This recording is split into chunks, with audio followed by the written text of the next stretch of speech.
The lack of respect for casualty lists is horrendous. The figures we hate in history are completely out of proportion with how many people they killed. The Spanish Inquisition killed a few thousand people at most. Hitler is only the 5th greatest mass murderer in history. If we're paying attention to sheer numbers, this guy, Tamerlane, would be a solid 4th place, killing around 15 million people, which is impressive with the world's much lower population in the 14th and 15th centuries, with in some estimates him killing around 5% of the total world's population. This puts him above Hitler, Idi Amin, Saddam Hussein, or any figure besides these 3 monsters. Multiple empires shook and broke due to his one life. So it's deeply unfair he's so obscure compared to these other figures. What if this strange mass murderer of medieval Central Asia was never born? In how many intricate and bizarre ways would the modern world be affected? How would wars, demographics, culture, civilization, and borders be affected? That is the question of this alternate history. The answers will surprise you.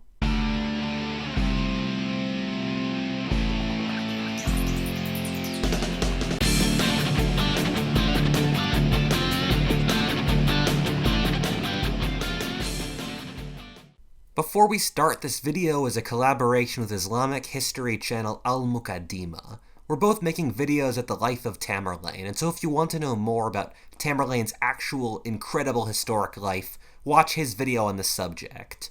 Muqahddimah makes very, very good videos, and so I recommend you watch it by clicking the link in the description and subscribe to his channel.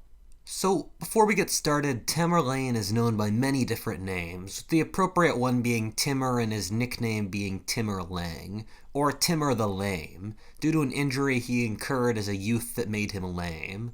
This is where the Western name Tamerlane is derived from. My personal favorite name of his is the Elizabethan Tamburlaine. For those of you that don't know, Tamerlane was born the son of a relatively wealthy, noble Turkified family of Mongols in modern Uzbekistan around 1336. By this point, the Mongol Empire had fractured into countless little bits, and Tamerlane became the de facto ruler of the Chagatai Khanate, or the Mongol state based around Central Asia. We'll do this video a bit differently than most. Tamerlane's conquests were widespread and the effects of this timeline are mostly regional. Thus, rather than doing this timeline linearly, we'll follow Tamerlane's life and see how each region would be affected differently. The first region Tamerlane invaded after solidifying control of Central Asia was Iran. He sacked and put to the sword many cities in this region, using his signature move of killing entire cities to create fear, and creating piles of skulls out of the remnants of the city's inhabitants. The big long-term effect to this region was that he completely destroyed the Mongol remnant dynasty in this region, the Ilkhans. With the Mongols gone, a series of local potentates seized power, with one around Tabriz, led by the Safavid dynasty, eventually reuniting Iran. The ex-Mongol dynasties were destined to collapse. As the Mongols left the steppe and started to live comfortable lives, they lost their military edge and universally fell to native populations. However, it would have happened later and possibly more cleanly in this timeline, without just having the heart of the Persian state ripped out. The big shift here is that the Safavids, or the dynasty that replaced the Mongols, were a profoundly Shia dynasty, while the majority population of Iran were Sunni, and over the centuries the Safavids were able to convert Iran into becoming majority Shia, becoming the great Shia power. Even today, Iran is the protector of various Shia causes around the world. The Safavids were sort of a fluke for their Shia tendencies. If they had not been there to convert Iran and then support other Shia groups, Shiism would be much weaker. In our world, the Shia are around 10% of Islam. This number would be much smaller in this world, with the Shia being a truly small group, probably like the Mormons as a percentage of Christianity in our world, surviving in out-of-the-way locations. After Iran, the next major region Tamerlane despoiled was the Caucasus. Georgia was in one of its golden ages in this era. However, Tamerlane so destroyed Georgia as to make it practically a wasteland for several generations. This was to create a weak buffer between him and the Ottoman Turks in the west. If we're being real, Georgia's got a pretty good thing going. It's mountainous and the Georgians have consistently been pretty well organized and have been able to maintain their independence more so than other peoples in the region. Georgia would be better able to be a player in this timeline, being able to play off the Ottoman Turks in the west and the Persians in the east, similarly to how the Armenians were able to play off the Romans and Persians. They'd likely be able to maintain independence until the present, and would likely portray themselves as protectors of the Armenians and other Christian Caucasian people. They'd likely be able to conquer Armenia and keep it from being divided between the Turks and Persians. This would mean the Armenian genocide would have been impossible, and Armenians would still inhabit their traditional lands in modern eastern Turkey. The Armenians have been a traditionally very mercantile people, with trade routes stretching from France to India. Sitting on the Caucasian trade routes and with a naval coast would mean that Armenia, Georgia could be very wealthy in this world. Add this in with nearly all traditionally Christian nations have industrialized, creates a very promising future for this Armenian-Georgian nation. Meanwhile, speaking of Middle Eastern Christians, Assyrian Christians were the majority in northern Iraq before Tamerlane showed up and committed genocide against them. The Ottoman Empire that followed later was quite tolerant of religious minorities, and thus the Christian majority would likely have survived to very recently or until the present. As I'm talking, two things are becoming clear to me. The first is that Tamerlane rarely conquered regions he sacked. He lacked Genghis Khan's nation-building skills and seems to have had little desire to even try. Thus, without the nation-building apparatus, Tamerlane's empire collapsed after his death. This leads many thinkers, me included at one point, to believe that Tamerlane's contribution to history was ethereal. However, the butterfly effect says otherwise. Secondly, just a private rant of mine, around 80% of deaths in war are civilians, not soldiers. Most deaths in war are caused by the breakdown of supply chains that feed and support people. It wouldn't surprise me if more people died in the Eastern Front of World War II due to the Germans not caring about feeding their subject populations than actual bullets. The face of death in war should be your grandma dying but not being able to get her medications rather than a young man getting shot.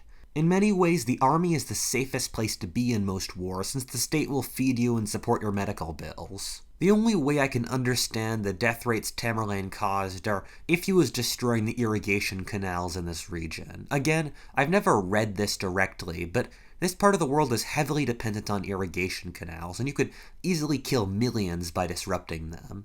This likely did a world of hurt to this region in the long run that's hard to quantify. Tamerlane, who has no interest in my narrative here, turned his horses north and struck into Russia, reaching the gates of Moscow. Russia in this era was run by the Golden Horde, another breakaway Mongol faction that took over the European section of the empire. The Russian states, like Moscow, were their vassals. Tamerlane broke the back of the Golden Horde, razing their capital Sarai to the ground and destroying multiple of their field armies. This permanently weakened the state. The Golden Horde never really recovered from this, and this allowed the native Russians to rebel against the Mongols and drive them out 90 years later. This would likely have still happened, since gunpowder weakened the nomadic kingdoms, but would have occurred decades later, possibly with an entirely different dynasty than the Rurikids leading Russia. We might have just butterflied Ivan the Terrible out of existence, who was the main force that unified Russia, and at the same time, Russia would be more unstable and be in a weaker position when Poland would invade in the late 16th century. For those of you that don't know, Poland was once the largest nation in Europe and invaded Russia so successfully that they seized Moscow before being driven back.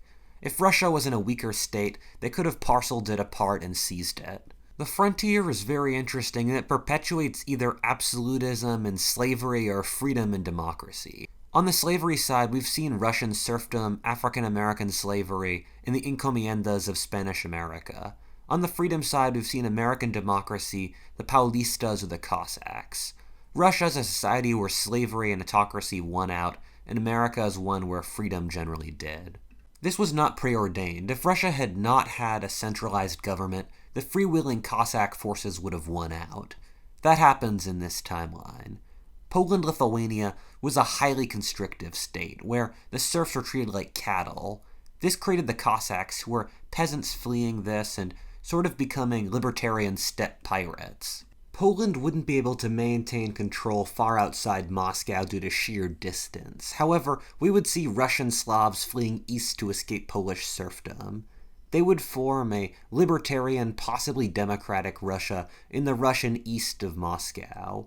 likely mixing a great degree with the native Turkish nomadic culture. Poland-Lithuania, as it settled into the 17th century, was an enormously inefficient and decayed state, with the nobility given so much power as to practically make the central government useless. Without Peter the Great's modernization of Russia, and using Russia as an ally, Sweden would have been able to keep their conquest of Poland-Lithuania in the Great Northern War, becoming lords of Eastern Europe. However, Sweden's population would be so small and ill-equipped to deal with their massive ethnically disparate empire that holding on to it for more than a century seems unlikely to me.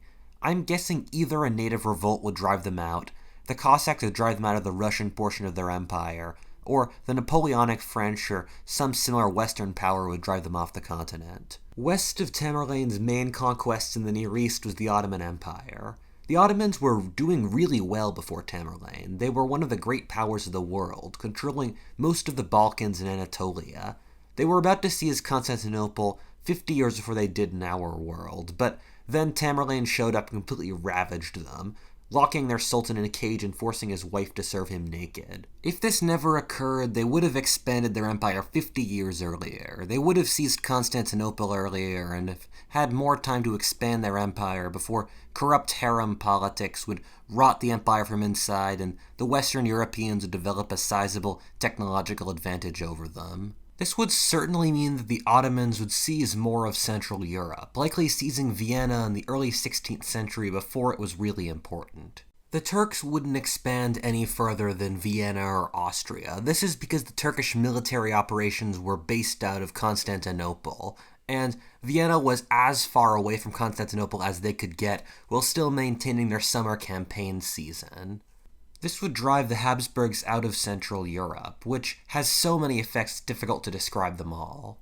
Firstly, Bohemia would remain independent and become the most powerful nation between Poland and France. Secondly, Bavaria would be forced to stand up and form alliances against the Turks. It seems plausible we would start to see a South German confederacy that would move Germany towards unification. Thirdly, without a Habsburg presence in Central Europe, we never would have seen the 30 Years' War, and all of Germany and Central Europe, this side of Poland, would be Protestant. Bohemia and Austria were heavily Protestant in the 17th century, and the Turks even encouraged Protestantism in our timeline as a way of getting back at their main rivals, the Spanish. The West had a complicated relationship with Tamerlane, with England, France, and Spain having steady diplomatic relations with him.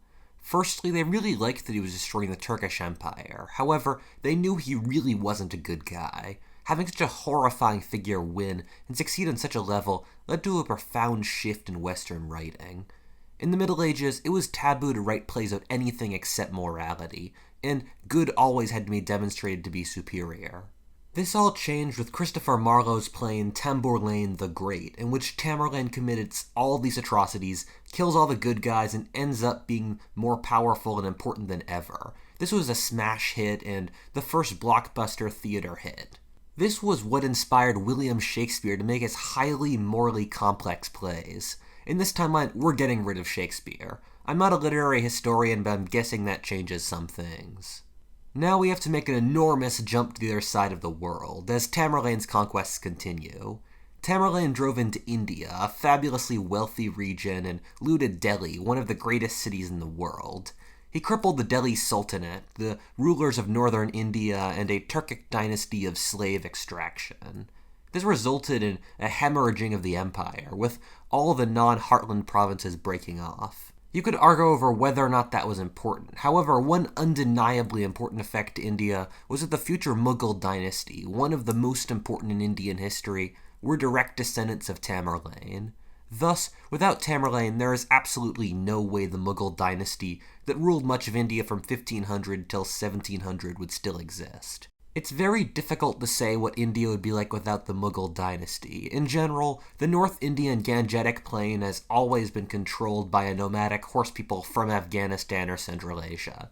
It always blows my mind that even in the late 18th century, before the British, northern India was falling under the sway of the Afghans. Also, the rise of gunpowder allowed the creation of large centralized empires, and so some nomadic centralized empire in India still seems very plausible. If I had to gander a guess at how the Mughals deviated from the average dynasty like this, the Mughals had a series of many capable rulers long after the first invasion. The medieval Islamic historian Ibn Khaldun once said that by the third generation of good living, nomadic dynasties decay and get terrible leadership. This is in general very true, but the Mughals were still having good leadership 200 years down the line. This suggests that this timeline's Mughal replacement dynasty would have resulted in the empire collapsing a century or so earlier and never reaching as far south into India as it did in our timeline. If India collapsed into anarchic chaos a century earlier, around 1650, without clear authority, the Europeans would have gained a colonial foothold earlier.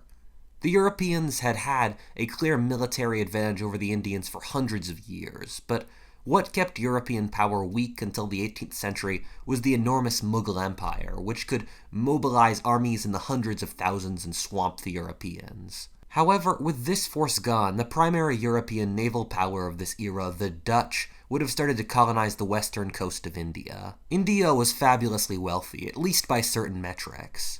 The Dutch, with the enormous wealth of India, would have been able to hire many German mercenaries to protect them from France's continual invasions and maintain their colonial empire. Holland would remain a great power, possibly colonizing Australia and much of southern Africa. Holland, however, didn't have enough men to colonize the whole subcontinent, thus we would likely see the British take the eastern part of the subcontinent while the Dutch would take the west. They would establish native buffer states in between, like the Maratha Confederacy and the Sikhs or Delhi government in northern India/Pakistan. We would never see India unite in this timeline. The British universally treated their colonies more responsibly than the Dutch, meaning that British India would be wealthier while the Dutch would be poorer. Cut off from the coast for the most part and being purposely kept weak by the Europeans, the Marathas, Sikhs, and Delhi would likely become backwaters. Wow, that's the only way to describe this timeline. Before I started researching this video, I thought only one or two things would change, but this is a map of how shifted this world would be. A single life can change a hell of a lot. Whatifalthist, and thank you for watching. If you enjoyed that content, please like, comment, subscribe, or stay tuned for more. Or alternatively, check out Muqahddimah, my Patreon with cool maps and my history of the world, as well as Whatifalthist Twitter. As always, thanks so much for watching and have a great day.